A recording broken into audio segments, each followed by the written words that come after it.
Bonjour à toutes et à tous, c'est Jean-Ry et je vous retrouve aujourd'hui pour une deuxième vidéo sur ma toute nouvelle chaîne YouTube Jean-Ry Trading.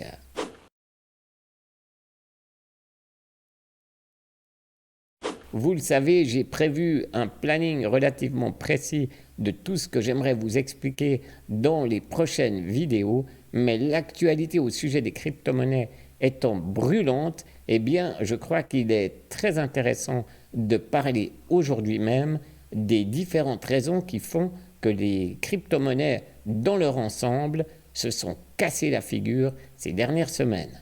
Avant d'attaquer ce sujet, je vous propose de vous montrer immédiatement quelques illustrations de ce que je vous ai dit la semaine dernière. Alors je vais enlever ma webcam en direct et là vous voyez que nous sommes sur la chaîne YouTube de Jean-Ry Trading et vous pouvez directement ici vous abonner ou alors lorsque vous regardez une vidéo, vous pouvez cliquer sur l'onglet vidéo là en haut et vous aurez la liste de toutes les vidéos. Pour l'instant, il n'y en a qu'une évidemment, mais lorsqu'on clique dessus, eh bien vous voyez qu'elle s'affiche directement relativement bien en format vertical. En cliquant dessus, je peux la mettre en pause et souvenez-vous, je vous ai parlé d'un petit logo carré, mais il est plutôt rectangulaire, ici en bas à droite de la vidéo. Si vous cliquez dessus, eh bien la vidéo apparaît vraiment cette fois-ci en plein écran, donc c'est plus agréable et en plus de cela, eh bien vous n'allez pas manquer les éventuels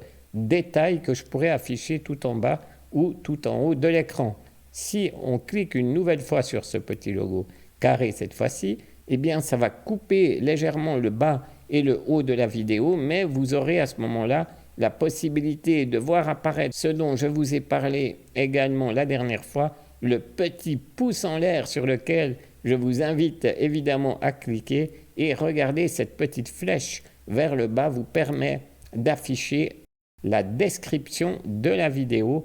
Donc si pour une prochaine vidéo, je vous donne par exemple un lien internet sur lequel il faudra cliquer, eh bien ça se passera dans la description de la vidéo. Si je clique maintenant sur la croix, ça ferme la description, mais vous pouvez encore faire glisser votre écran vers le haut et là, très intéressant, vous voyez apparaître le lien s'abonner dont j'ai parlé la dernière fois et sur lequel il est vraiment important de cliquer. Je vous rappelle que c'est gratuit, alors vous cliquez s'abonner et là apparaît une petite cloche, regardez, sur laquelle vous pouvez cliquer également et là vous sélectionnez toutes.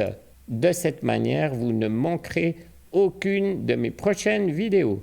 Je peux maintenant attaquer le sujet qui nous intéresse, à savoir pourquoi est-ce que les crypto-monnaies se cassent la figure en ce moment. Alors je vous le dis tout de suite, je ne suis pas économiste, je ne suis pas non plus le plus grand spécialiste des crypto-monnaies, donc ne considérez pas ce que je vais dire comme un cours ou une leçon. Je vais simplement essayer de partager avec vous mes quelques maigres connaissances en la matière. Pour bien comprendre ce qui se passe, il faut déjà savoir la différence entre une monnaie fiat et une crypto-monnaie.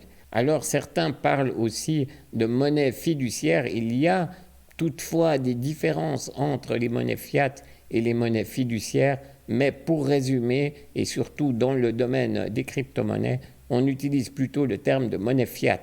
Alors les monnaies fiat sont les monnaies que vous connaissez très bien, à commencer par le franc suisse, l'euro, le dollar, le yen par exemple. Les monnaies fiat sont émises par ce qu'on appelle les banques centrales.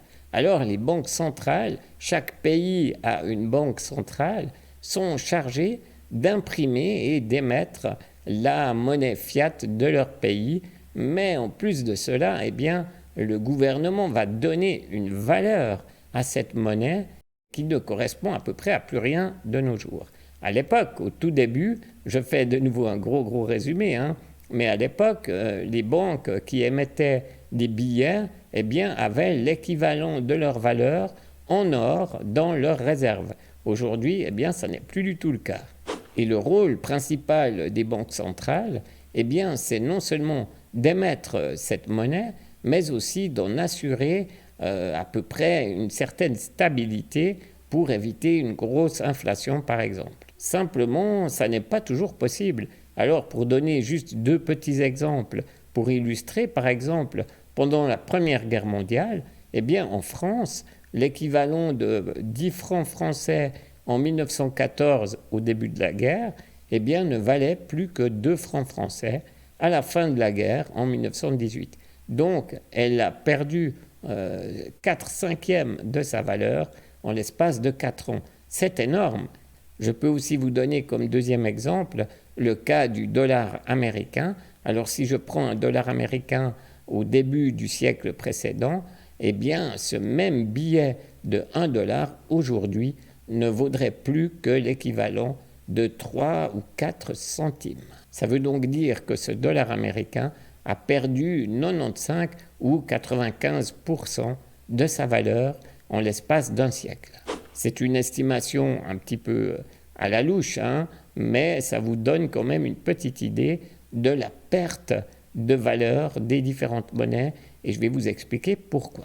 Il y a évidemment plusieurs raisons pour expliquer ce phénomène, mais puisque nous sommes ici pour faire un gros résumé dans les grandes lignes, eh bien la principale raison que je peux citer aujourd'hui, c'est que les États impriment toujours plus de billets et forcément plus il y a de billets sur le marché, moins ils sont rares, donc plus ils perdent de leur valeur.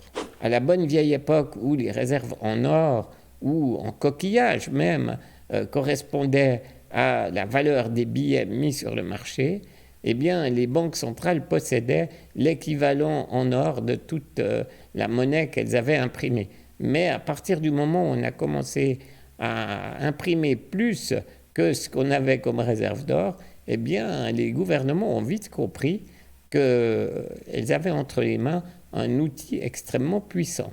Je vous donne là aussi un petit exemple. Alors imaginez qu'un pays décide de faire tourner la planche à billets, comme on l'appelle, eh bien elle va imprimer un certain nombre de billets en plus qui va immanquablement faire diminuer la valeur de cette monnaie.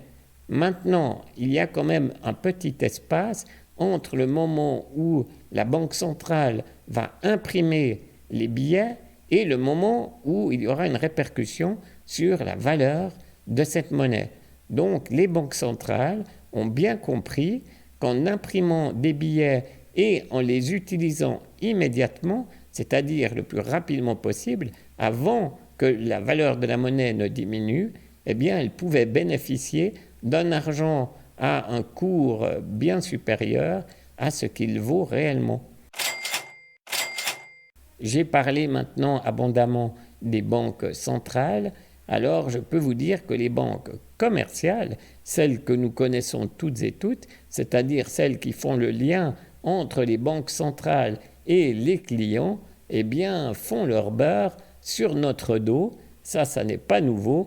Par exemple, en nous prêtant de l'argent pour acheter un appartement, par exemple, avec le système des hypothèques. Les banques commerciales sont encore pires que les banques centrales, puisqu'elles arrivent à inventer tout simplement de l'argent qui n'existe pas. Ça se passe tous les jours. Les banques créent de l'argent de manière totalement artificielle en vous accordant un crédit ou une hypothèque par exemple. Il n'y a aucune espèce de contrepartie en or ou en coquillage derrière ces hypothèques comme vous l'imaginez bien. Alors maintenant que j'ai parlé abondamment des banques, eh bien on va voir quel est le lien avec les crypto-monnaies et plus précisément, en tout cas au début, le Bitcoin. Eh bien la raison est très simple, c'est que les crypto-monnaies peuvent nous permettre de nous passer complètement des banques d'affaires, mais aussi des banques centrales. Alors là, je vois que certains spécialistes vont une fois encore lever les bras au ciel en disant que je raconte n'importe quoi. Alors je répète une fois de plus que je fais un gros résumé. Évidemment, ça n'est pas si simple que ça. Toujours est-il qu'en voyant ce diable des crypto-monnaies arriver, eh bien les banques d'affaires ont commencé par dire que les crypto-monnaies servaient à financer le crime, à financer les dealers de drogue et différentes activités totalement illégales, ce qui n'est pas faux, puisque la crypto-monnaie est vraiment très pratique, mais je vous rassure, enfin, je ne sais pas si ça doit vous rassurer, mais toujours est-il que le crime, la drogue, la prostitution et toutes les affaires illégales qui font trafiquer de grosses sommes d'argent n'ont pas attendu l'avènement des crypto-monnaies pour exister. Et les banques centrales, de leur côté, eh bien, voient dans les crypto-monnaies une grosse menace, puisque non seulement elles vont perdre, entre guillemets, une partie du contrôle qu'elles ont sur la population, et bien sûr du contrôle également sur la valeur de la monnaie officielle. Voilà, franchement, c'est un très gros résumé, donc venez pas dans les commentaires me dire que je suis complètement à côté de la plaque, je le sais, et on est juste là pour essayer de tirer les grandes lignes, pour essayer de comprendre un peu ce qui se passe aujourd'hui. Donc, ces banques centrales ont d'abord essayé d'interdire l'utilisation des crypto-monnaies. Certains pays ont plus ou moins réussi, d'autres pas du tout, mais toujours est-il qu'à chaque fois qu'il y a dans les journaux une annonce dans ce sens, eh bien le cours des crypto-monnaies a chuté assez rapidement durant quelques jours, voire quelques semaines. Et c'est normal, nous sommes au tout début du monde des crypto-monnaies et les gens n'ont pas encore une confiance absolue dans les crypto-monnaies, c'est normal. On connaît l'or depuis des centaines et des centaines d'années, alors que les crypto-monnaies n'existent que depuis quelques années. Donc, au final, les banques d'affaires qui sont quand même généralement assez intelligentes et qui ont surtout une grosse soif de gagner un maximum de pognon sur le dos de leurs clients, ont décidé tout simplement de retourner leur veste en disant, ben voilà, puisque les crypto-monnaies semblent être plus fortes que nous, on va tout simplement proposer à notre clientèle d'acheter et de vendre des crypto-monnaies en touchant une commission sur chaque transaction. Et de leur côté, les banques centrales, après avoir essayé d'interdire les crypto-monnaies, eh bien, sont gentiment, et ça se passe maintenant, en train d'essayer de retourner leur veste également en proposant leur propre crypto-monnaie nationale. Donc forcément, si chaque pays a une crypto-monnaie à côté de sa monnaie fiat traditionnelle, par exemple en France, on pourrait avoir les crypto-euros à côté des euros, aux États-Unis, les dollars et les crypto-dollars, pour ne donner que ces deux exemples, eh bien, les gens qui ne sont pas encore très avertis par rapport aux crypto-monnaies vont certainement investir d'abord dans ces nouvelles monnaies étatiques en leur accordant beaucoup plus de confiance qu'à d'autres crypto-monnaies qui sortent sur le marché émises par des entrepreneurs par exemple. Donc tout ceci est totalement normal et forcément, eh bien, ça fait chuter le cours des autres crypto-monnaies. Alors bien entendu, il n'y a pas que le phénomène des banques centrales qui émettent leurs propres crypto-monnaies qui a impacté les cours dernièrement. Il y a aussi la très mauvaise nouvelle émanant de la Chine qui a interdit les Chinois de miner du Bitcoin. Et vous savez que le minage du Bitcoin est indispensable au bon fonctionnement de la blockchain. Alors sans entrer dans les détails, une fois de plus, je peux juste vous dire que pour miner du Bitcoin, il faut avoir des ordinateurs très puissants et que ça consomme beaucoup d'énergie. Donc Elon Musk en personne y est allé également de sa petite phrase sur Twitter pour dire que ça consommait trop d'énergie. Évidemment, on est tous d'accord pour dire que c'est le cas. Maintenant, le Bitcoin est en pleine évolution. On est aussi en train de chercher des solutions pour que ça consomme moins d'énergie. Et il y a d'autres crypto-monnaies qui se minent, entre guillemets, beaucoup plus facilement en dépensant moins d'énergie. Bref, je ne vais pas entrer dans plus de détails, sans quoi on va encore être là demain matin. Et je commence à perdre ma voix. Alors je vous dis tout simplement que si vous êtes là aujourd'hui en train de m'écouter, c'est que vous avez envie de gagner de l'argent grâce aux crypto-monnaies. Donc toutes les nouvelles que je viens de donner, eh bien, ne sont pas si graves, car les crypto-monnaies vont encore énormément évoluer. Donc rassurez-vous, les cours vont encore faire le yo-yo et c'est sur ces variations de cours que nous allons essayer de gagner quelque chose. Voilà, donc n'oubliez pas de vous abonner pour ne pas manquer les prochaines vidéos. Et je vous rassure, il va bientôt falloir vous retrousser les manches et mettre les mains dans le cambouis. On va attaquer le sujet et ça va être assez sympa. Je vous remercie d'avance pour vos pouces en l'air. Et bien sûr, si vous avez des questions, des remarques ou des commentaires, ça se passe en dessous de la vidéo dans la zone réservée aux commentaires.